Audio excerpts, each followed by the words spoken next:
Hello guys, my name is Nurul Kurnia, NPM 21/1/2028, Accounting Study Program. On this occasion, I will explain about leadership behavior from the leadership course with lecture Edi Chandra SMMM. Okay guys, let's continue and look at it together. Oke, di sini saya akan menjelaskan mengenai perilaku kepemimpinan. Perilaku kepemimpinan merupakan bidang yang luas dan kompleks yang telah menjadi fokus banyak penelitian dan studi dalam manajemen dan psikologi organisasi. Materi lengkap mengenai perilaku kepemimpinan biasanya mencakup berbagai aspek termasuk teori-teori kepemimpinan, gaya kepemimpinan, keterampilan kepemimpinan, dan pengaruh kepemimpinan terhadap kinerja organisasi. Berikut adalah gambaran umum tentang materi-materi yang sering dibahas dalam konteks perilaku kepemimpinan. Yang pertama, teori kepemimpinan, teori sifat, trait theories.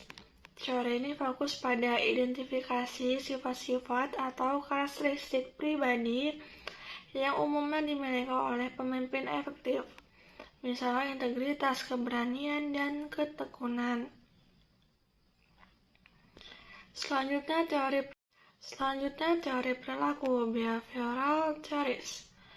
Mengidentifikasi perilaku spesifik yang dilakukan oleh pemimpin yang efektif seperti kemampuan mendengarkan dan memberi umpan balik.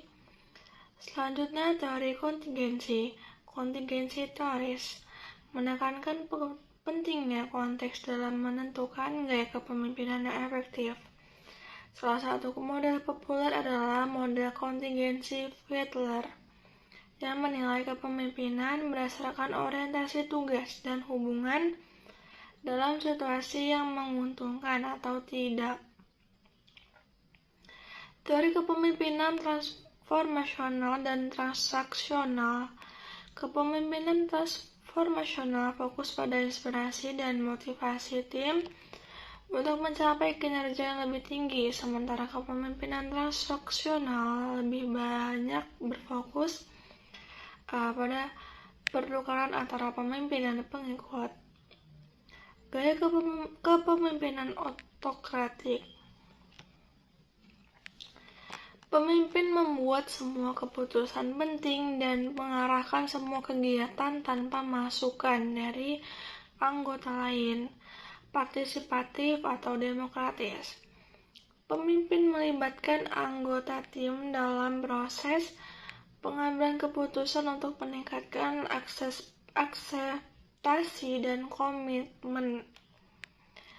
Lalu ada laissez-faire, yaitu pemimpin memberikan kebebasan penuh kepada anggota tim untuk membuat keputusan dalam pekerjaan mereka.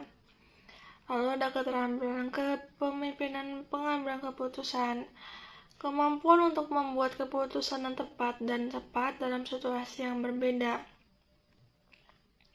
Komunikasi efektif, keterampilan untuk berkomunikasi secara jelas, baik secara verbal maupun non-verbal. Lalu di sini ada manajemen konflik, yaitu kemampuan untuk mengatasi perselisihan dalam tim dan memfasilitasi resolusi dan adil. Lalu delegasi, keterampilan dalam mendistribusikan tugas kepada anggota tim sesuai dengan kemampuan dan kapasitas mereka.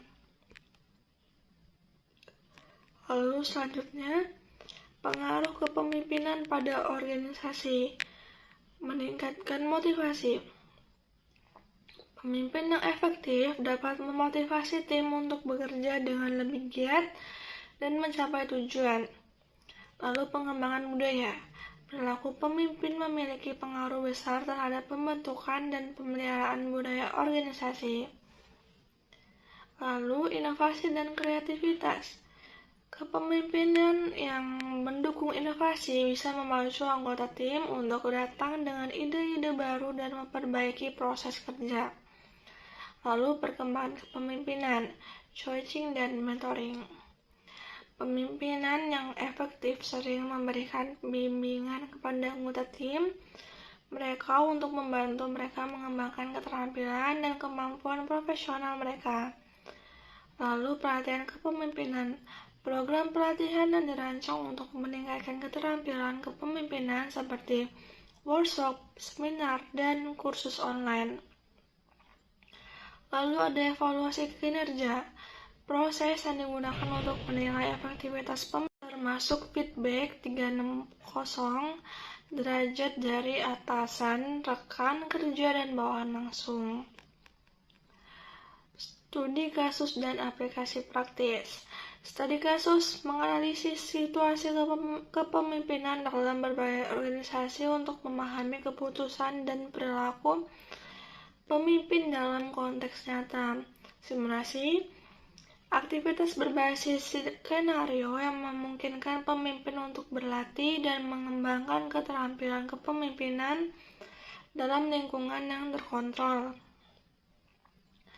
Memahami materi ini dapat membantu dalam mengembangkan pemimpin yang lebih efektif dan memperkuat kinerja keseluruhan organisasi. Pendidikan dan pelatihan yang terus-menerus merupakan kunci dalam mengembangkan kepemimpinan yang adaptif dan responsif terhadap kebutuhan organisasi. Okay, thank you all for your attention. Bye-bye.